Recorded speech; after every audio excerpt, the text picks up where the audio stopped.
In the quiet village of Ameke, there lived a girl named Adaugo. She was the daughter of Chief Okeke, one of the wealthiest men in the region. Adaugo's beauty was unmatched. Her skin was the color of rich earth after a heavy rain. Her eyes were like two dark poles that reflected the night sky, and her hair fell in thick glossy waves down her back. Every time she walked through the village, heads turned, and whispers followed in her wake. Men dreamed of making her their wife, and women envied her grace and elegance. But beauty, as the elders often say, is a double-edged sword. Adaugo was as proud as she was beautiful. Her tongue was sharp, and she wielded it like a weapon. She mocked those she considered beneath her, and in her eyes, that was everyone. She sneered at the market women who greeted her with smiles, ignoring the village boys who tried to catch her attention, scoffed at other girls as if they were vermin, and dismissed the elders' advice with a wave of her hand. To Adaugo, her beauty and her father's wealth made her untouchable. Her parents had long since given up trying to curb her arrogance. Chief Okeke was too busy managing his affairs, and his wife Ujunwa often indulged her only daughter's whims, believing that Adaugo's behavior was merely a phase. The servants in the household dared not speak a word against her for fear of losing their jobs. And so, Adaugo grew up surrounded by people who feared her more than they loved her. One evening, when the sun was setting and casting long shadows upon the village, Adaugo found herself alone in her father's grand house. Chief Okeke had gone to a neighboring village for a meeting, and Ujunwa was attending a distant relative's wedding. The servants too had been given the night off. Adaugo relished the solitude. It meant she could do as she pleased without anyone to bother her. She wandered through the vast rooms, admiring her reflection in the polished mirrors and running her fingers over the fine fabrics that adorned the furniture. She paused at the window and looked out at the darkening sky, her thoughts drifting to the suitors who had come to ask her hand in marriage. None of them had been worthy, of course. She needed someone who would match her beauty and her father's wealth. As the night deepened, a sudden chill filled the air, and the house, usually so warm and welcoming, felt cold and unfamiliar. Adaugo shivered and wrapped her arms around herself, wondering if she should light a fire. But before she could move, she heard a sound. It was faint at first, like the rustling of leaves, but it grew louder, turning into a low, menacing growl. Her heart pounded in her chest as she strained to hear where the sound was coming from. It seemed to echo through the hallways, bouncing off the walls and filling her with dread. She took a step back, her mind racing. Was it a wild animal? A thief? An evil spirit? Her father's house was heavily guarded, but with the servants gone, she was alone and vulnerable. "Who's there?" Adaugo called out, her voice trembling. There was no answer, only the growl, now accompanied by the sound of heavy footsteps. Panicking, Adaugo ran towards the front door, but before she could reach it, the door burst open and a figure loomed in the doorway. It was a creature unlike anything she had ever seen. A monstrous being with a glowing red eyes, sharp claws, and a body covered in thick matted fur. His breath was hot and foul, filled the room with a stench that made her gag. The creature stepped inside, his eyes locked on her. Adaugo screamed, her voice piercing the night, but there was no one to hear her. She backed away, her mind screaming for her to run, but her legs felt like they were made of lead. "Help! Someone help me!"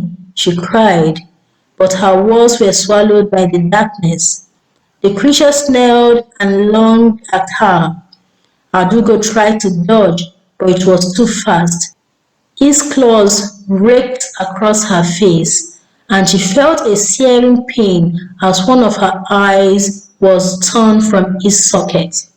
Blood streamed down her face, and she fell to the ground, her screams turning to whimpers. As she lay there, half blind and helpless, the creature stood over her, his eyes glowing with satisfaction. It reached down and grabbed her by the arm, lifting her off the ground as if she weighed nothing. Adaugo struggled weakly, her vision swimming, but the creature was too strong. He dragged her across the house, her feet barely touching the ground, and out into the night. The village was eerily silent, as if the world had been plunged into a deep sleep. No one came to her aid. No one saw her being taken away. Adaugo's world went black as she lost consciousness, the last thing she saw being the monster's terrible face. When Adaugo awoke, she was lying on a bed in a small, unfamiliar room. Her head shrugged, and when she reached out to touch her face, she felt a rough bandage covering her left eye. Panic surged through her as the memory of the attack flooded back. She struggled to sit up, but a gentle hand pushed her back down. "Don't move, you need to rest," a voice said. Adaugo turned her head to see an elderly woman sitting beside the bed, and her face lined with age and wisdom. She wore a simple wrapper and had a kind but stern expression. "Who are you? Where am I?" Adaugo asked, her voice hoarse. "My name is Norma. You are in my home," the woman replied. "I found you in the forest unconscious and bleeding. You were lucky I was nearby, or you might not have survived." "The creature, it attacked me. My eye." Adaugo's voice broke as she spoke, and she felt tears welling up in her remaining eye. "Yes, it took your eye," Norma said gently. "But you are alive, and that is what matters. You will heal, but you must be strong." Adaugo felt a wave of despair wash over her. How could she be strong when she had been maimed, her beauty destroyed? Her face, the very thing that had set her apart, was now ruined. She would be pitied, laughed at, and shunned. "I want to go home," she said weakly. "You will, but not yet. You are not well enough to travel. And when you do return, you must be prepared for what awaits you." "What do you mean?" Adaugo asked, dread creeping into her voice. Norma sighed. "You were not well loved in your village, Adaugo. Your pride and rudeness have made you many enemies. This attack, terrible as it was, is also a lesson. You must change, or you will find that the loss of your eye is just the beginning of your suffering." Adaugo stared at the old woman, anger flaring in her chest. "How dare you speak to me like that? You don't know me. You don't know what I've been through." "I know more than you think," Norma replied calmly.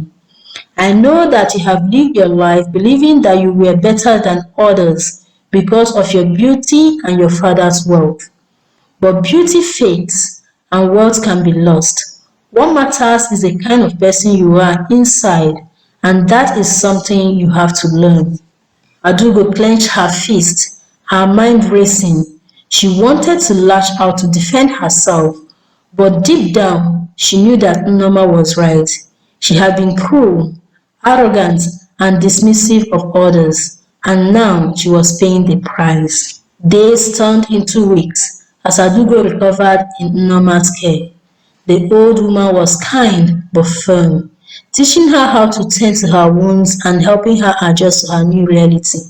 Slowly, Adaugo began to change. She spoke less, listened more, started to see the world through different eyes, eyes that were no longer clouded by pride.